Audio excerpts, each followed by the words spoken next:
Ano itong elevated roosting pole na gamitin para makatulong na lumakas yung pakpak, balikat, tuhod at balakang ng ating mga kinukondisyong. Mula dito sa kulay pula na ito hanggang sa dulo, ito, take note mga boss ha, hanggang dito sa parting to ng ating roosting pole ay 3/4 size na GI5.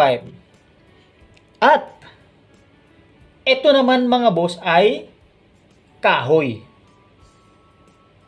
Tatalakayin ko sa inyo mamaya kung paano ko inilagay itong kahoy na to. Mag-focus muna tayo mga boss dito sa base ng ating roosting pole. Dito sa base ng ating roosting pole mga boss,